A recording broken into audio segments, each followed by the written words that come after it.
Hi, I'm Rehan. I'm 25 and I'm a lawyer by vocation, but I also have a lot of interests and passions beyond my career. I've recently found myself at a bit of a crossroads, so I decided that I wanted to reverse engineer a fulfilling life by having authentic conversations with people who I believe could help me with my journey and hopefully yours too. For this first month, I wanted to explore what it means to be in relentless pursuit of your passion. Our first guest, Preet, is a serial entrepreneur who has pursued her passions in two different fields with two different ventures. The first is Adapt, a mental health startup she started just after college that aims to provide online support to those in need. The second and more recent one is the Kin Club, a lifestyle and wellness organization that provides inclusive spaces for like-minded individuals to interact over curated events. Through my conversations with her, I wish to unravel what fuels her purpose and discover what it means to turn your passion into your vocation. I hope this conversation is as enriching to you as it was to me. So thank you for coming on, Preet. Thank you for having me. So, the first question I always ask anyone who comes on, and something I like to hear as well, is that what's the best piece of advice that you have ever received? I would say a lot of the times people, because of like sunk cost fallacy, would probably not pull out of things early on, whether it's a bad job, whether it's a bad relationship. And whilst everyone else literally calls it a fallacy because they're like, hey, you're in it too long because you think you've invested in it too much. I would say even if it means taking extra couple months or a year, take it, because you rather have 2 or 3 bad years versus 20, 30 bad years. So yeah, I think the best piece of advice I ever received was stay longer in a bad relationship. We're not going to stop you. Stay longer pursuing this because eventually you're going to realize it's not what you want and you're going to come out of it and you're going to save 30 years of your life. Yeah. I think that's very good advice. I think Naval Ravikant had actually said something very similar in one of the podcasts where he spoke, where he said specifically that people often rush into decisions which have long-term consequences and they aren't flexible enough because, as you said, there is a sunk cost fallacy. So that's definitely something to keep in mind. Very true. Absolutely. And obviously, I think you've understood that the theme of today, or what we're speaking here today, is on purpose. I know that you've had a very good experience building 2 successful ventures, and I wanted to understand from you over what is the definition of purpose for you and what does it mean to you on a personal level. Right. And I ask you that because I'm at a bit of a crossroads right now, and I know firsthand that at the end of the day, when things get difficult, you rely on your purpose to keep you going. So I wanted to understand from you, having very different experiences, as to what that means for you. Honestly, firstly, in your mid-20s, I think purpose is a very fad of a word, I would like to call it, because I mean, at 20, everything seems enticing, everything seems amazing. You're attracted to so many things in general, and it's really hard to confuse what you're infatuated to or attracted to for purpose, whether it's career or anything else. I think for me, purpose came down to the little things that I personally enjoy in my life that bring me mental sanity. Whether that was my therapy session, whether that was a workout that I was able to get in. And somewhere I was able to, obviously, without any layer, be myself in these spaces, which sort of took me back to, I want to be able to create that for everyone around me. I want to be that person who is creating a safe space, whether to talk or a safe space, whether to move or, just have a very vulnerable conversation. And I think my goal in life in general is also to be a better person, literally like 0.1% better every single day. And this profession tied very well with that. So I think that's how I sort of got to it. It literally came down to my daily, like something I look forward to in my daily routine, what gives me peace, and then connecting it to how I can scale it to a larger level to a lot of people who may feel similarly. And so what you're saying is you realize that the purpose that you had for yourself was to create an environment of being comfortable in your own skin for other people themselves and then create a community around that. But is that when I understand that with Kin Club, and that's what you seek to achieve with the events that you hold, which I've been to myself and I can attest to them. I wanted to ask you also prior, because when you were in college and you decided to start Adapt with 2 of your friends at the time, what was the purpose in creating online therapy or all the other things that you were going on with there as well? Where did that come about and how did you all fuel that together? I think, again, at the time when I was in college, also, I think your purpose really ties down to certain core qualities that you have as an individual. For me, empathy is a large one. And when I was in college and COVID hit, at the time, of course, everyone was going through some sort of mental turmoil at home, right? And we had access to therapists because we worked with them or we studied in the field. And I think even when we started it online. We didn't really start it in college. It was sort of to give everyone around us immediate relief, not so much make it a business. Yeah. And that's what it started with. So I wouldn't say it started with a large vision or a purpose to grow to where it is today. It started with something very small. It started with a very small term impact as to like, hey, I want to help out 10 people. And then I think there's a ripple effect there when you see results from that shorter input. Okay, nice. Yeah. But didn't you struggle with like a good amount of doubt at the time? Because in college, especially during COVID, and going, as I said earlier, going against the grain, Yeah. what were some of the emotions that you felt when you thought that, you know what, I want to create this safe space. I want to connect and improve day by day. I want to create a place where people are open to speak and even doing something with Kin today, where you're sort of continuing on that legacy that you had prior. Yeah. What were some of the doubts that you were faced within that journey? Because it is quite interesting. I've always, now let's say with me doing this podcast, it's me being who's subconsciously quite camera shy to come out and come speak because I want to try something new, because I love trying new things. But what are some of the doubts that you've had along the way when you went around trying this or like attempting to do this to begin with? Because people don't have the courage to start something new anyway because of that fear of failure. Absolutely. I honestly, I'm going to maybe change the way I answer that specific question, because when I started Adapt, I was 19 years old. I did not know what I was signing up for. And that worked really well in my favor because I did not know that I was signing up for a business. So I did not have self-doubt at the time. I was like, okay, I'm not doing it with the intention to build something. However, with the Kin, it took me a good 8 months to actually figure out what I wanted. And the self-doubt that I faced throughout that process was crazy. It was like a lot. Because, of course, there was a fear of failure because I was like, if I'm building something out the second time, I really needed to succeed to my expectations. I needed to, I was constantly sitting with like an Excel sheet every single day or like a Word doc every day. And I was like, I'm going to like write 6 business models down today. I'm going to like see what's going to work, what's not going to work. And can I tell you that did not work? Like the most amount of, I would say, like struggle that I faced was when I was actually just constantly sitting with 10,000 ideas in my head, and I was trying to make something concrete out of it. You can't predict the future. So I think that's something I had to learn. I had a very immense sense of control. I always do. I love controlling everything around me. So that's the fallacy though, because most things you try controlling, they often run from your grasp all the time. Exactly. And nothing ever goes to plan. Yeah. So I, of course, was like, okay, what if this doesn't deliver to my expectation? Of course, someone's going to say something bad. So there was a lot. If you're putting something out there publicly, you're going to receive love and hate for it. Completely. And I think eventually I sort of realized that I'm going to be stuck in this analysis paralysis and constant cycle if I don't just start cycle of acting. inaction then, unless you take the first step. I agree with that, but I think that's something that I also had to come to terms with, because I myself like to set robust plans for me to achieve this milestone by this time, have a certain level of pedigree or job or income or even prowess by a certain time. But often when there are things which are not in your control, you often get disappointed because if it doesn't hit that milestone or plan as you've preconceived and set, and then that gets extended. Eventually, even if you have a set of plan, which is something I've come to realize, is that you have a set of plans, they may eventually work out, but they'll never work out in the timeline and definitely in the timeline that you have set for yourself. 100%. But how did you go about learning to accept that as well from someone who said is also quite controlling? Because that could cause anxiety too, right? At least it did for me, because I put myself down for things not achieving in the way I imagined it to and sort of predicted it would. And then come to terms that everything has its own place. I'm still coming to terms with it, to be honest. How did you go about trying to figure that out for yourself and be more patient with yourself? That was a very long road that I had to sort of go down, because I feel like that did not just spill into my professional life, it was also spilling into my personal life. But honestly, it genuinely required an immense amount of faith.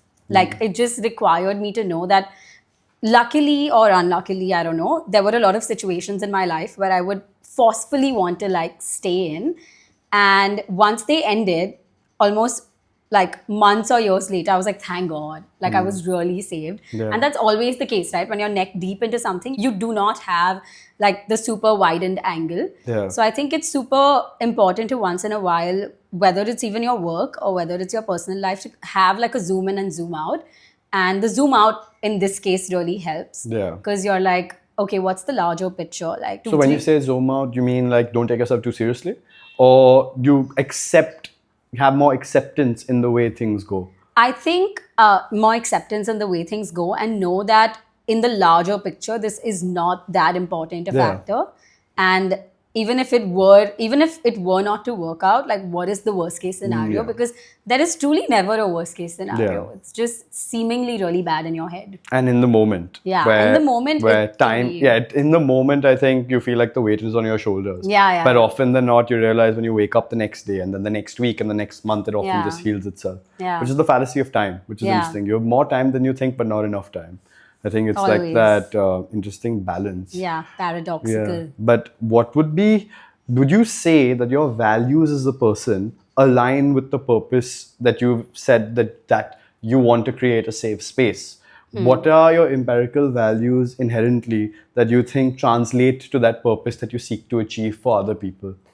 Like, I'll give you an example. It's a question that I ask because now let's say I have a certain set of values inherently myself, which means to be someone that hopefully in the long run people can rely on. Yeah. I don't think I've reached that stage yet, but I'm in terms of whether financially, whether from a knowledge perspective in my vocation in the law, be that 4 a.m., 6 a.m. friend where people can rely on no matter what the circumstances, and be present and help, and actually help, not just be present for the sake of saying it. Yeah. And therefore that I'm trying to use that as motivation to push me in my endeavors professionally and for me to become a better person so I can help provide that value. So I would say, what are those values for you that you think are helping you propagate this journey that you are on with kin? So weirdly enough, I literally played this game with my best friend day before yesterday, and this question came up, and I did not know my values. She did not know hers. So we switched and we gave each other values that we thought we had. And I wrote very basic things like integrity and empathy and loyalty. And the answers she gave me, which were more true, were compassion, again, empathy. In terms of, I would say, just committedness and loyalty. Of course, loyalty is like anything. Overarching, it's everything for me.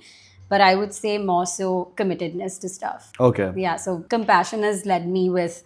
Compassion and empathy has sort of driven my ventures. Yeah. But of course, the committedness is what makes me stick when even the other two don't exist. But do you think, was there like a pivotal moment, like growing up? Because at the end of the day, I think the root of everything that we face today is in some way linked to our childhood. Oh, 100%. So, and you would know that better with your understanding of psychology.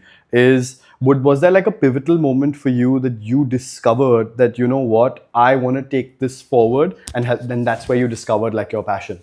Like, I think that people usually, I don't know, at least for me, there was like a eureka moment where I felt that I was letting people down. And maybe at some level, I know at some levels I felt I was letting people down. And therefore, I don't want to do that anymore. And this is how I'm going to try and improve so that doesn't happen. I love that. So like, I wanted to know was there like a eureka moment for you where you felt that, you know what, this is what my passion is. You've seen other people struggle with having an open space to speak and be comfortable, and therefore I'm going to go ahead with this. Was there something like that growing up? Yes, 100%. So I tend to model relationships around me a lot, and unfortunately, I don't think I've been surrounded by the best ones.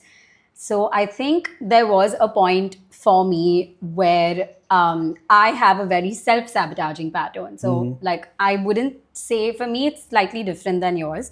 For me, I tend to create a bad scenario out of a good scenario. Okay. And a lot of the times when I was repeatedly doing that, and it was leading me to the same paths, I eventually realized that, okay, this is clearly not going to work. And I'm clearly doing this to myself. So everything great can come my way, and I'm still not going to be accepting of it because I feel like I don't deserve it. So I had a moment like that in COVID when I was at home and when I was running a startup. And then I was like, hey, what did I sign up for? Yeah. And then eventually I learned and I got over it. Okay. But I think that self-sabotaging comes from heavy overthinking. Oh, right? yeah, Fully, right? yeah. So like when Or, I mean, it's a chicken and egg situation. in what sense? Because your overthinking can lead you to the self-sabotage, or your self-sabotage could lead you to the overthinking. So is that why you said that you wanted to zone out? Is because Yeah. when you zone out, you don't tend to think as much on the finer print and focus on the bigger picture? 100%. It's like if X is worrying me today and it's taking over my entire brain. And if I'm really zooming out and I'm like, okay, 1 month later on this day, like on this date, what am I going to think about this? It really doesn't matter. Interesting, nice. Yeah. But was there something like you grappled with? Like what were some of the difficult things that you faced when you decided to do something absolutely different? Like you said off camera, you said that, you know what, I've never worked a 9 to 5. Yeah. So I will only work, or like the only thing I've ever been experienced to is the Yeah. company that you worked, and now again having your own company today. Yeah. Was there a level of doubt that, you know what, then maybe I'm not doing the right thing? Yeah.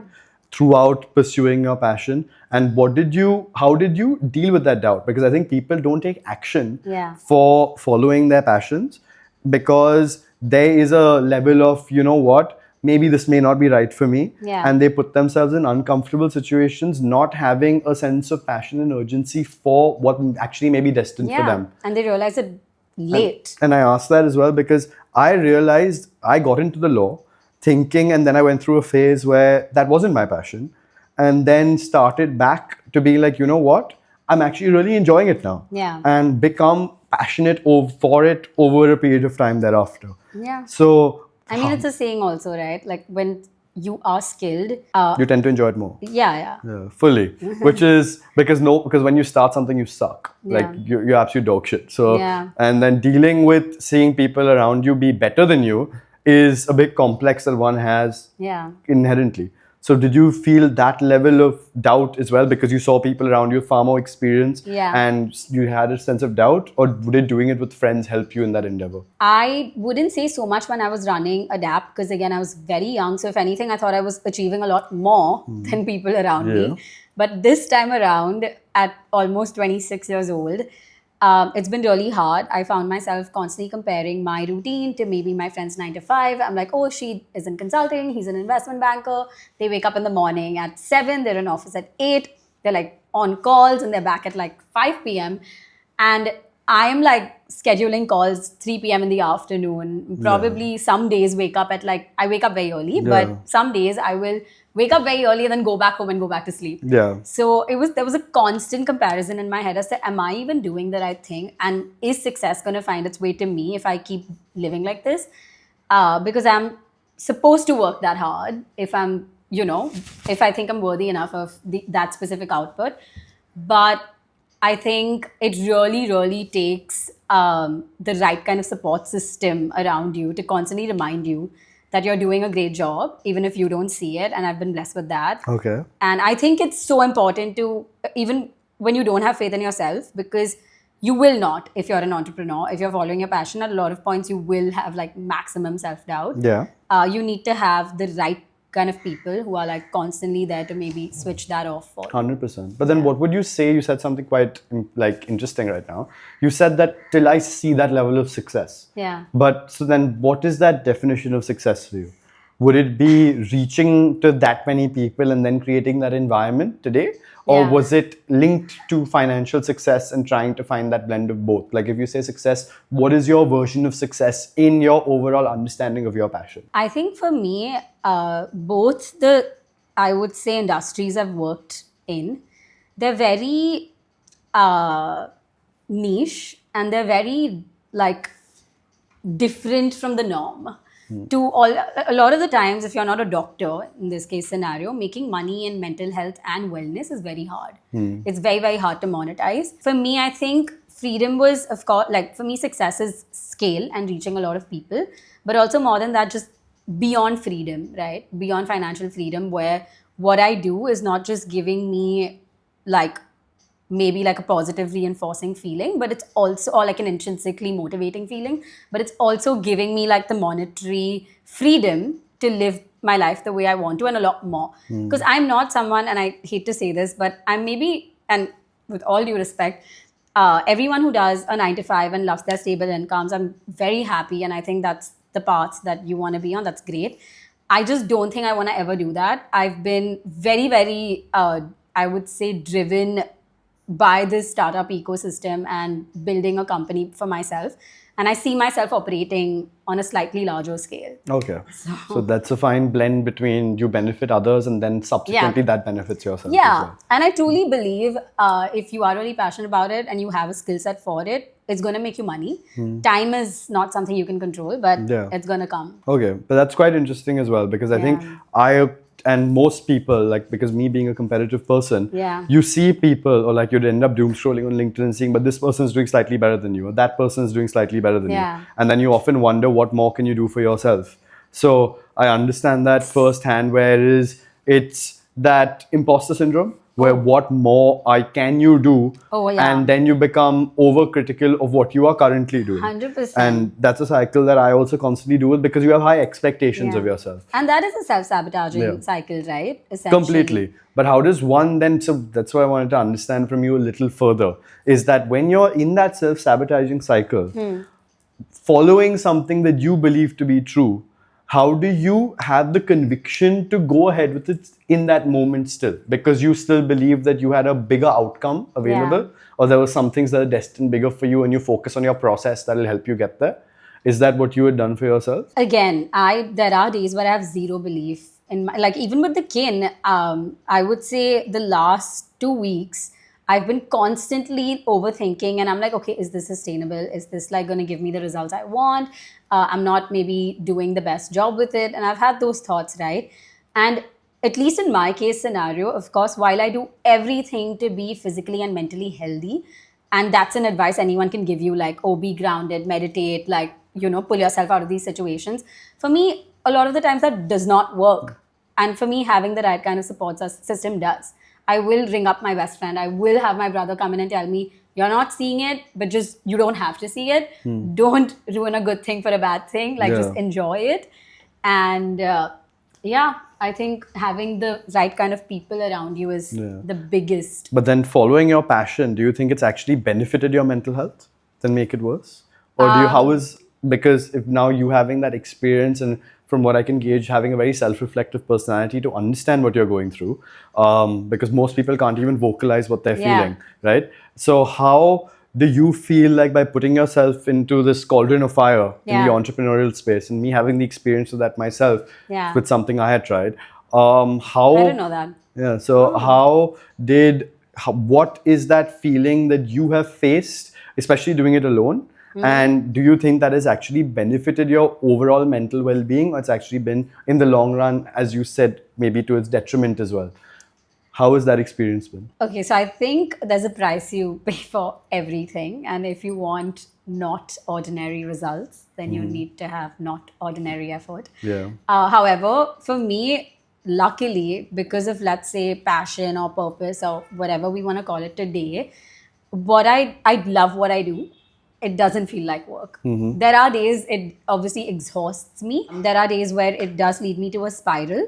But when I compare maybe myself doing a 9 to 5, I just wouldn't be happy. I love having control over my time, over my actions, and being accountable for everything that I do. So there are days, of course, I struggle with my mental health. Everyone does in general. But I think it's something that I would not give up. So what you said, something is very important, which I believe as well, is that your purpose has helped you get through the moments where you struggle. And because your work doesn't feel like work, it feels like fun. Yes, I'm having, like, believe it or not, like, there are days when, even when we met at the yoga event, I had 102 fever that day. Or like there are days, and I'm not saying, oh, like, you have to hustle your way through life and stuff. Know the balance. But there are days when I'm feeling extremely shitty. And then when I go into what I do, it just makes my day. Okay. So that's really important then. Yeah. Completely. Because what I see again today is that when people aren't doing it with that same level of conviction and enjoyment, the burnout happens far quicker. Way quicker. Or then 10 years later, you realize that where has all the time gone? Yeah. Because they're not enjoying the whole process of it. So I think having that own perspective and that self-realization that the journey is more important than the destination Yeah. is quite interesting, because I think that's something I'm starting to realize slowly, bit by bit, in my own journey, where I'm starting to appreciate, take more risk, and enjoy that whole process and endeavor, Yeah. and see what makes of it. Because I also just am starting a massive career pivot Yeah. in the law, so it's going to be. So this is very, very interesting. Yeah. And I think with being passionate as a person or having like that entrepreneurial, what's it called? Like just the, The conviction, no, it's fine. spirit. Yeah, maybe entrepreneurial spirit. I think the one thing that is very important to sort of make note of is you are multi-passionate. If you are someone who's entrepreneurial, you will have 100 ideas in a day. You will feel passionate about a lot of things. And it's very important to sort of keep narrowing it down and coming back to your vision, which is what is hard. So I think that is very important also. But do you think that your vocation, what you studied, actually had a direct impact in what you implemented with the kin? Has you seen like a direct correlation or not really? Wouldn't call it direct, because I don't think what I studied is something I'm exactly applying. I think the education I did receive, however, and indirectly it exposed me to the people that I surround myself with, or the instructors that I had, whatever, the facilitators that I had. It did groom me and grow me in a certain way, and not necessarily like book wise, but like what I learned, like non-verbal cues, how to present soft myself. skills. Yeah, all the soft skills that I developed were, Yeah. I would give that to my vocational Perfect. privilege in this case. So I think this has been a very, very interesting conversation. I just wanted to know from you personally, what were some of the difficult questions you asked yourself through that process? And when nobody was watching, who were you? Because it's easy to be incredibly motivated, and especially, you know, that syndrome, which is if you speak about your idea more than you action your idea, Yeah. you get like instant dopamine hits rather than actually yeah, working yeah. on something Yeah. you know firsthand, Yeah. right? So when nobody was around, Yeah. how did you find that inner sense of action? Because it's very easy to talk big, it's very hard to do big. So it's like, what was that balance you faced, and what were some of the hard questions you asked yourself in that period? And then after that question, you answer this question, I want to conclude with what is an introspective question you would leave for the listeners Yeah. or any other person who comes on this pod, which is something they can work on if they're also struggling to find their passion. I think of course, I've asked myself a lot of hard questions, and it's also hard to give up something that you've put in so much effort into, right? Sunk cost fallacy. Yes. And when you put in so much effort into building something that you think you're so passionate about, and then there's a day where it does not necessarily align with you anymore, or it's not going in the direction that you wanted to, you're obviously in this like situation where you're like, of course, is this worth it? Firstly, or like, how am I going to give this up? Like both the extremes seem really bad. So I feel like there were points where I've had to ask myself that question a couple of times in the past with Adapt, because I'm like, is this worth it? But it's not worth it. But is it worth it? But it's not worth it. So that constant battle in my brain. Another question I've asked myself a lot is, does my head want this? Does my heart want this? I tend to always ask myself that question, and both are fair. Yeah. But I think in that moment, based on the situation, I try to take a more objective call as to in this Or like, time. what is your gut one at the Yeah, end of the day? yeah, gut Because I for think the sure. gut is what's always right, no? Yeah, I'm a very anxious person. So for me, sometimes it gets hard to differentiate between my anxiety and my intuitiveness. But I try to think about, whether this is something that my brain thinks is the logical thing to do, or my heart thinks is the right thing to do.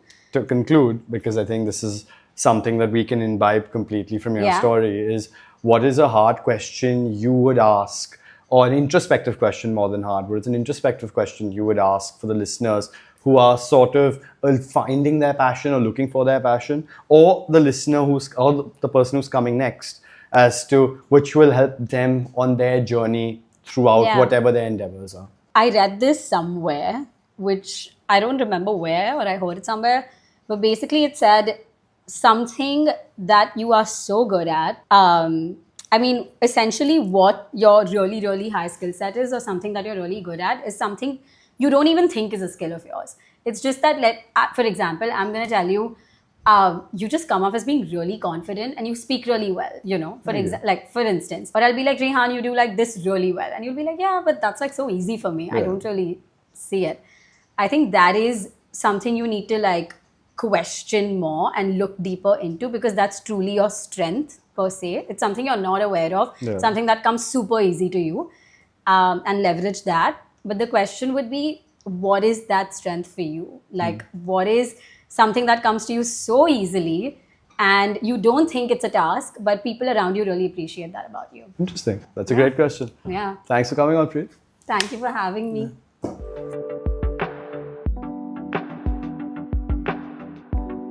I really enjoyed my conversation with Preet. Here's what I think you should take away. First, the most important thing when following your passion as your career is to find a way to monetize your core qualities. Second, relying on a strong support system is a great tool when dealing with tough challenges.